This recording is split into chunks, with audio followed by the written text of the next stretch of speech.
Sinasalaula tayo ng administrasyon ni Bongbong Marcos. Maraming nagsalita bago sa akin at nababanggit ang salitang suka. Alam ho ninyo, ang suka ang kalaban ng tanso. Ang suka ang kalaban ng pekeng ginto. Maraming beses din naman akong nautusang bumili ng suka ng aking ina. At wala pong nakakahiya doon. Sapagkat bagamat ako ho ay nakabili ng suka ng maraming ulit at nautusang bumili ng suka ng maraming ulit, may diploma ho ako at nakapagtapos ako ng kolehiyo. Meron akong diploma at nakapagtapos ako ng abogasya. At higit sa lahat, meron akong certificate na nagpapatunay na ako ay isang ganap na abogado. Ako po ay nagpapasalamat at ako'y gabilang sa inyong programa ngayong hapon. Salamat kay Pangulong Duterte at ako'y isinama dito sa tinatawag nating Duterte Senatorial Candidates. Tumugon po ako sa hamon na pamunuan ang tunay at maisog na oposisyon upang labanan at ilunsad ang gera laban sa korupsyon. Ang war on corruption na aking pinamumunuan is not just a campaign slogan. Nalalaman ko kung paano labanan ang korupsyon. Linabanan ko na sila minsan nung ako ay nasa Malacanang. At pinagpapatuloy natin ngayon. Nag-file po tayo ng kaso kamakailan. Linabanan natin yung anomalous, illegal, immoral, invalid, and unconstitutional and criminal 2025 budget. Saan ka nakakita nagpapasa ng 6.352 trillion pesos panay blanco ang Bicameral Conference Committee report? Sinasalaula tayo ng administrasyon ni Bongbong Marcos. Maraming nagsalita bago sa akin at nababanggit ang salitang suka. Alam ho ninyo, ang suka ang kalaban ng tanso.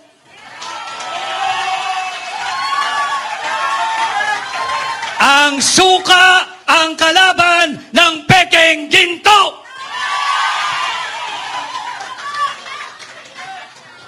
Hindi man po ako gumagawa ng suka, subalit nung ako ho ay bata, maraming beses din naman akong nautusang bumili ng suka ng aking ina.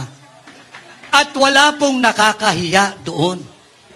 Sapagkat bagamat ako ho ay nakabili ng suka ng maraming ulit at nautusang bumili ng suka ng maraming ulit, may diploma ho ako at nakapagtapos ako ng kolehiyo.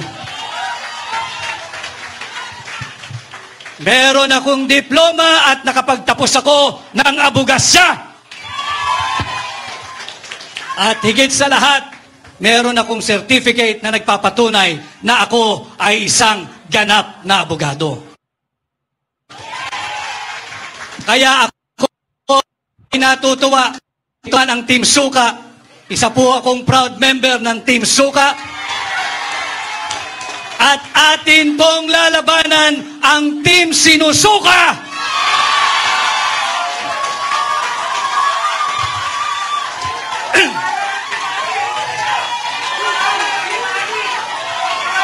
Labanan natin ang mga mambubudol.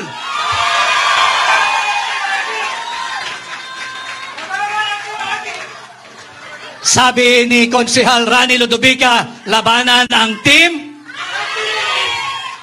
Tutungo tayo mamaya dyan. Alam ho ninyo, tinanggap ko ang hamon na pamunuan, ang tunay at maisog na oposisyon. Ang tunay at maisog na senador ninyo sa Senado. At bilang senador ninyo, atin pong lalabanan ang korupsyon at sisimulan po natin yan sa pagbabantay taon-taon sa ating national budget. Hindi tayo papayag na pupunuin ng korupsyon ng pork barrel ng akap ng AIEX. Babantayan natin taon-taon ang ating national budget nang sa ganon, hindi na magkaroon ito ng 28 blanco at nauwi sa tinatawag nating GAA. Subalit bilang senador ninyo, kailangan ko po ng katulong. Kinakailangan kong makasama sa tulong ninyo ang isang veteranong mangbabatas, matapang, magaling. Dalhin po natin sa Senado si Senador Attorney Dante Marcoleta. At hindi lamang po isa, kinakailangan pa nating magsasama ng isang veteranong abogado. Matagal na hong naglingkod ito sa mababang kapulungan. At minsan ding naging Chief of Staff Senado, kasama kong magbabantay ng taunang budget, si Senador Attorney Raul Lambino.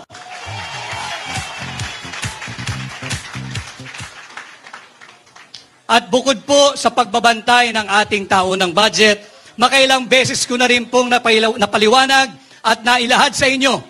Bilang senador, akin pong aamyendahan ang tinatawag nating plunder law o yung batas laban sa pandarambong.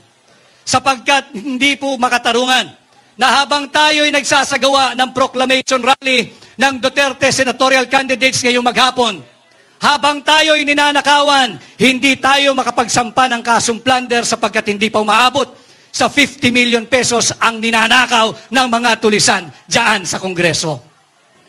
Bilang senador ninyo, aamyendahan ko ho ang plunder law o yung batas laban sa pandarambong. Yung threshold na 50 million, ibababa po natin ito sa 1 million pesos. Subalit, kagaya rin po ng ipinakita kanina, bilang principal author, kinakailangan ko rin ang mga kasama sa Senado. Kinakailangan nating kasama na hahabulin ang mga magnanakaw sa Malacanang. Kinakailangan natin ibalik ang aking makakasama, ibalik natin sa Senado, Senador Bongo!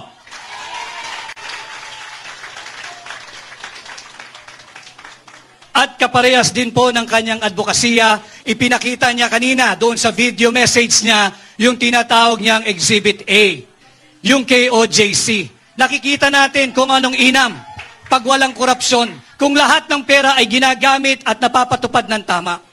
Sa Senado, kinakailangan ko rin ng kasama upang amendahan ang plunder law at kinakailangan nating dalhin sa Senado si Senador Pastor Apollo Kibuloy.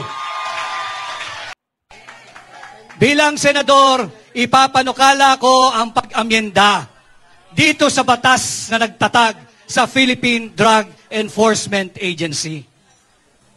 Higit nating palalakasin ang PIDEA. Bibigyan natin itong kapangyarihang magsagawa ng taunang mandatory drug testing sa lahat ng tao sa gobyerno. Mandatory drug testing parehas sa elected at appointed official ng ating pamahalaan. Walang exemption. Sisimulan natin ito sa Malacanang.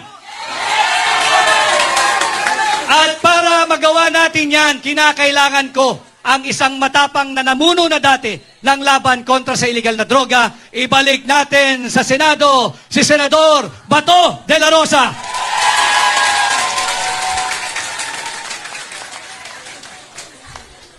Siyempre, kinakailangan din natin ng mga kasamang abogado.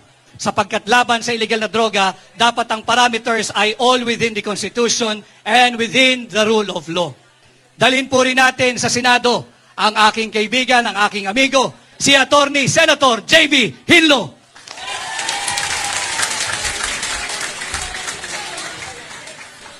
Nabanggit din ho kanina na ito'y mabait, subalit matapang din sa totoong buhay. Dalhin din po natin sa Senado, lalaban sa illegal na droga, si Senador Philip Salvador. And last but not the least, tulungan din po natin ang bagong abogado, ang bagong kasal, ang bagong senador, Senator Attorney Jimmy Bondoc. Ito po ang bumubuo ng Duterte senatorial candidates. Tulungan niyo po lahat kami mga kampanya, tulungan niyo po tayo lahat na mapunta sa Senado. Ang issue po natin ngayon ay ang maanomalyang 2025 budget. Subalit pilit nilang linilihis kung constitutional na impeachment complaint laban kay Vice President. Sinasabi kong unconstitutional sapagkat pinangalanan nila itong verified impeachment complaint. Alam na mga abogado rito, pag sinabi mong verified, dapat ito'y nabasa mo. Ito'y base sa iyong personal knowledge o dili kaya'y base sa authentic documents. Pinagyayabang nila 215 signatories. 215 signatories. Trinabaho nila ng 7 oras. You have to help me do the math. Kung tayo'y magbabasa ng 33 page complaint, kada tao kinakailangan ng 10 minuto. Sa loob ng 1 oras, 6 na tao lamang ang makakapagbasa at makakapag-unawa ng complaint na yan. 6 na tao sa loob ng 1 oras, i-multiply mo ng 7. 42 lamang ang maximum na makakabasa at makakaintindi ng verified impeachment complaint na yan. Saan galing ang 215? Pagbigyan na natin sila, siguro'y matatalino at sadyang henyo sapagkat yung blanco na uwi sa 6.352 trillion pesos budget. Kung makakabasa po ay 2 mambabatas kada 10 minuto, meron lamang pong makakapirma at makakaunawa. And again, you have to help me do the math. 12 times 7 hours, it will only give you what? 84. 84 congressmen na nagbasa, naintindihan, naunawaan, base sa kanilang personal knowledge o di kaya ay authentic public documents. Saan galing ang 215 signatories? Sa ayuda at sa akap at sa pork barrel. Kaya ngayong eleksyon, we should all understand what is at stake for our country this midterm election. Ninanakaw na ang pera nating mga Pilipino. Nagbebenta ng 25 toneladang ginto. Hindi sinasabi kung sinong bumili at magkano ang pagbebenta nito. Pati ba naman ang posisyon ng pangalawang Pangulo na nakawin pa rin ng Marcos administration? Kaya importante, mahalaga na tayo'y nagkakaintindihan. Let us protect the 32 million Filipinos who legally, constitutionally, lawfully, and democratically elected Vice President Inday Sara Duterte para ating maging pangalawang Pangulo. Huwag nating hayaang nakawin ng iilang elitistang mangbabatas ang pangalawang Pangulo mula kay Inday Sara Duterte. Mahalagang pinag-uusapan natin ito para matulungan ninyo kaming higit at dalhin ninyo ang Duterte senatorial candidate sa Senado at ating poprotektahan hindi lamang si Vice President Inday Sara Duterte, hindi lamang ang Office of the Vice President, kung hindi ang sagradong mandato ng 32 milyong Pilipino na ninanakaw ng ilang elitistang mambabatas. At muli ho, ako'y nagpapasalamat sa inyong mainit na pagtanggap. Sana ho ay matulungan ninyo kung ipangampanya sa inyong pamilya, sa inyong kamag-anak, kaskwela, kapitbahay, kaibigan, at sa lahat ng kakilalang Pilipino saan mang panig ng mundo. Ako po muli ay si Attorney Vic Rodriguez, number 56, Pilipino, abogado, maisog! Umani naman ito ng iba't ibang reaksyon mula sa ating mga netizens. Ayon kay Lionel Garcia, at least kahit tagabili lang siya ng suka, edukado siya at may diploma na hindi mo makikita sa presidente ngayon. Pahayag naman ni Andres Rizal, lakas naman ang loob ni BBM sa sinabi niyang ang ibang kandidato ay parang pinabili lang ng suka. Samantalang siya ay undergraduate ng college, kung hindi dahil kay Sara di pa siya mananalo sa pagka-presidente. At ito naman ang saloobin mula sa ating kababayan na si Felicity Cruz, I have become addicted to listening to you, Attorney Vic. You are honest, truthful, and respectful. Sana marami pang ibang mga Pilipino na may malasakit sa mga Pilipino. Mga kababayan, feel free to comment below para maglabas ng saloobin sa balitang ito.